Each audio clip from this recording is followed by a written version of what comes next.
অবশ্যই আমরা চ্যাম্পিয়ন হওয়ার জন্য যাব, উপরে বাকিটা আল্লাহর ইচ্ছা। হ্যাঁ, রিয়াদ ভাইয়ের সাথে আমার ব্যাটিং নিয়ে একটা কাজ করতেছি ওনার সাথে। তো ওটা ম্যাচের মধ্যে আজকে কিছুটা এক্সিকিউট করতে পারছি। মার্শাল্লাহ, আলহামদুলিল্লাহ, লাস্ট ম্যাচ ভালো খেলতে পারি নাই। তো রিয়েলাইজ করছি যে হয়তোবা পরের ম্যাচ কীভাবে ভালো খেলা যেতে পারে। তো আজকে এটা এক্সিকিউট করতে পারছি, খুব ভালো লাগতেছে। পার্সোনালি আমরা অস্ট্রেলিয়া সফর যাওয়ার আগে যাতে একটা ভালো প্রিপারেশন নিতে পারি, আমরা লং ডে অনেক প্র্যাকটিস করছি। তো হিসাবে 2টা ম্যাচ মালয়েশিয়ার সাথে খেলা হয়েছে, যেন আমরা অস্ট্রেলিয়া ভালো খেলতে পারি, ওই প্রিপারেশনের জন্য 2টা ম্যাচ খেলা হয়েছে। না, অবশ্যই যে নতুন এই যে অনূর্ধ্ব-23 একটা চালু হয়েছে আমাদের, তো এদিকে অনেক প্রচুর ম্যাচ খেলা হবে।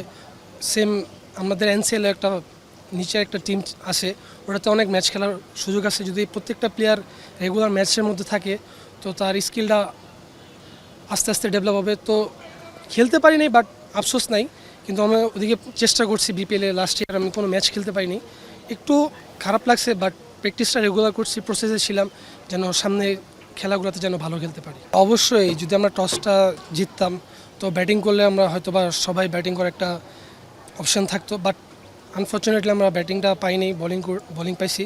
তো আমরা চেষ্টা করছি ওদের যত অল্পতে অল আউট করা যায়, তো এটা যত তাড়াতাড়ি শেষ করা যায়। হ্যাঁ, অবশ্যই রিয়াদ ভাই আমাদের ব্যাটিং দায়িত্বে আছেন, উনি আমাদের সবসময় হেল্প করতেছেন। কোন ব্যাটসম্যানের কী প্রয়োজন ওটা উনি জাস্টিফাই করে কাজ করতেছেন।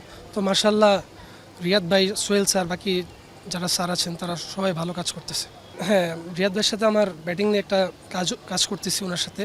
তো ওটা ম্যাচের মধ্যে আজকে কিছুটা এক্সিকিউট করতে পারছি, ইনশাল্লাহ সামনে আরও। না, অবশ্যই যে জায়গায় সুযোগ পাবো ইনশাল্লাহ নিজের সেরাটা দেওয়ার জন্য। কারণ এখন আমাদের 19-এর পরে এখন এইচপি টিম খেলছি, তো সবসময় ভালো খেলার চেষ্টা করি। না, ঠিক আছে, বাট ওভারঅল প্লেয়ারদের জন্য টাইম ম্যাটার করে না, যখনই খেলা থাকে তখন ওটা খেলতে হয়। তো আলহামদুলিল্লাহ সব কিছু ওভারঅল ঠিক আছে। না, এটা আমার ছোটোবেলা থেকে আমি এরকম করে গ্রো আপ হয়েছে, আপনারা সবাই জানেন। তো ওইভাবে খেলার চেষ্টা করি, সামটাইমস রান হয়, সামটাইমস হয় না।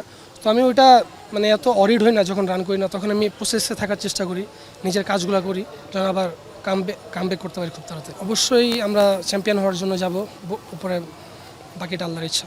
ওয়েদার কতটা চ্যালেঞ্জিং ছিল আপনাদের জন্য? সরি, ওয়েদারটা কেমন, কতটা ছিল চ্যালেঞ্জিং ছিল?